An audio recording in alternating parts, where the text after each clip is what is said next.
આજે હું તમારી સમક્ષ સિમ્પલ દેખાતી થાળી પરંતુ એમાં ઘણા બધા ગુણ અને ફાયદા છુપાયેલા છે એના માટે રજૂ થઈ છે. સિમ્પલ જ દેખાતી છે. ગુજરાતીઓમાં તો ઉપવાસમાં જરૂરથી આ બને છે. બટાકાની સબ્જી છે, રાજગરાનો શીરો છે અને છાશ છે. એના માટે આપણે સૌપ્રથમ બટાકા બોઇલ કરવા મૂકી દઈશું. બોઇલ થાય ત્યાં સુધી હું તમને જણાવું કે બટાકાની ભાજી અને શીરો આ ઉપવાસમાં ખવાય છે. મોરૈયો પણ ખવાય છે અમારા ગુજરાતીમાં. તો આ રાજગરાનો શું ફાયદો છે હું તમારી સમક્ષ એ જ જણાવવા આવી છું. રાજગરો આવો દેખાય છે. ઘણા દેશોમાં આને રામદાણા પણ કહે છે અને ચોલાઈ પણ કહે છે. ઉત્તર ભારતમાં રામદાણા કહે છે. અને આને આપણે પીસી લઈશું શીરો બનાવવા માટે. આની રોટલી પણ બને છે અને બ્રેડ પણ બને છે. આને અમૃત પણ કહે છે, અમૃત પણ કહેવાય છે. અને સેલિબ્રિટીઓ આનું સેવન જરૂરથી કરે છે. તો હું તમને છેલ્લે આના ગુણ જણાવીશ કે સેલિબ્રિટીઓ કેમ કરે છે. જો મારા ઘરમાં તમે જોઈ શકો છો કે તાંબાનું પાણી જ યુઝ થાય છે, એનામાં પણ બહુ ગુણ હોય છે. તો આપણે શીરા માટે ગોળનું પાણી પલાળી દીધું છે અને આપણે થોડા સિંગદાણા શેકી દઈશું સબ્જી માટે. એનાથી સ્વાદ ઇન્હેન્સ થાય છે આપણે શેકેલા સિંગદાણા નાખીએ તો. હવે શેકેલા સિંગદાણા છે, રાજગરો છે, બટાકાની ભાજી છે, મોરૈયો છે, આ બધું ઉપવાસમાં કેમ ખવાય છે? કારણ કે આ બધા આપણી ભૂખને લાંબા સમય સુધી સંતોષ આપી શકે છે. આપણને લાંબા સમય સુધી ભૂખ નથી લાગતી, એટલા માટે આપણા પૂર્વજોએ આવું ફૂડ આપણા માટે ફરાળીમાં રાખ્યું છે. કોઈ પણ બધી જ વસ્તુના થોડા ફાયદા હોય જ છે. તમે જુઓ કે કેમ આપણું જીવન નીતિ નિયમ અનુસાર ચાલે છે. જો સિંગદાણા મેં શેકીને મૂકી દીધા છે, એને ક્રશ કરી દીધા છે. ક્રશ કરીને અને પછી એમાં તલ મૂક્યા છે, જોઈ શકો છો. તમે તલને શેકી પણ શકો છો. સિંગદાણા જ્યારે શેકાય તો થોડા શેકાઈ જાય ને પછી તમે નાખી શકો છો. હવે બટાકા છોલીને પછી આપણે એને કટ કરી દીધા. એના માટે હવે આપણે સબ્જી રેડી કરીશું. તેલ નાખ્યું છે મેં, સિંગ તેલ વાપરું છું હું. તેલ આપણે ગરમ કરવા મૂકી દીધું છે. પછી એમાં જીરું નાખીશું. તમે જોઈ શકો છો હું જીરું નાખીશ. રાઈ બિલકુલ ના ઉપયોગ કરાય. ઉપવાસમાં ઘણા લોકોને ખબર નથી હોતી અને વઘારમાં આપણે રાઈ નાખી દઈએ છીએ. મસ્ટર્ડ સીડ્સ, પણ મસ્ટર્ડ સીડ્સનો ઉપયોગ ઉપવાસમાં ન કરવો જોઈએ, નથી ખવાતું ઉપવાસમાં. આપણે જીરું નાખીશું. લીમડાના પત્તા કટ કરીને નાખ્યા છે જેથી કોઈ બહાર ના કાઢી શકે. આપણને ગુણકારી છે તો આપણા પેટમાં જ જાય એ રહે, એટલા માટે મેં કટ કરીને નાખ્યા છે. હિંગ નાખી છે.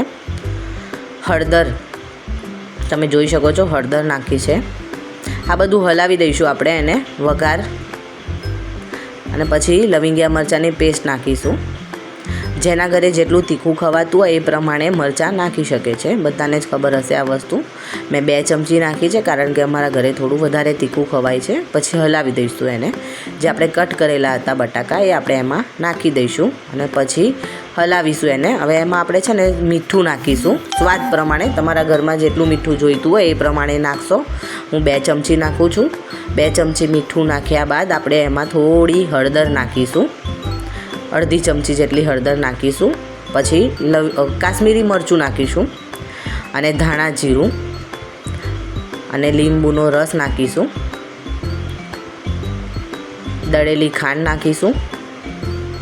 ગુજરાતીના ભોજનમાં બધા જ સ્વાદ આવે છે, એટલા માટે તમે જોઈ શકો છો આમાં ખાટો, મીઠો, તીખો બધો જ સ્વાદ આવી જશે. બધા ગુણથી ભરપૂર છે. આપણે એને હલાવી દઈશું અને પછી આપણે જે મેજિક રેડી કર્યું છે સિંગદાણા શેકેલા અને તલ, એને આપણે નાખી દઈશું જેનાથી એનો સ્વાદ વધી જશે. પછી છેલ્લે આપણે એને કોથમીર, કોરિએન્ડર, ધનિયા એનાથી આપણે ગાર્નિશ કરી દઈશું. હવે જે એના માટે આપણે મળ્યા છે એની વાત કરીશું. રાજગરો એ પીસીને જે મેં કર્યો છે રેડી, એમાં ઘી નાખી દઈશું. હું અહીંયા શીરો બનાવું છું. આની રોટલી પણ બની શકે છે. આપણે એને, મારું ઘી જોઈ શકો છો પતી ગયું છે તો મેં એને લૂછીને લઈ લીધું છે. ગુજરાતીની ખાસિયત છે. ઘી હલાવીશું, આપણે એને શેકવા માટે મૂકીશું.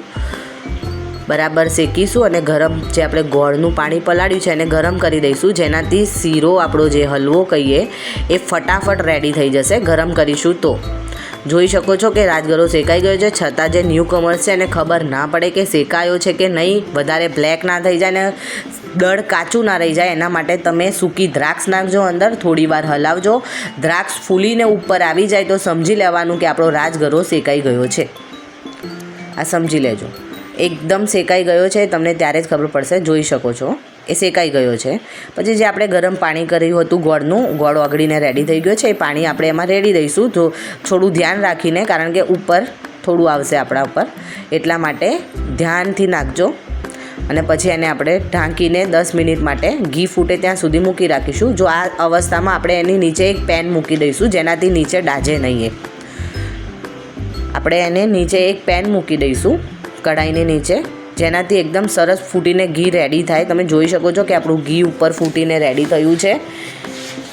ગુજરાતીઓમાં ઘી અને ગોળ વધારે ખવાય છે. તમે જોઈ શકો છો ઘી ફૂટીને રેડી, ને તમે જોઈ શકો છો માઉથ વોટરિંગ, હેલ્ધી અને એકદમ ટેસ્ટી રાજગરાનો શીરો આપણો રેડી છે.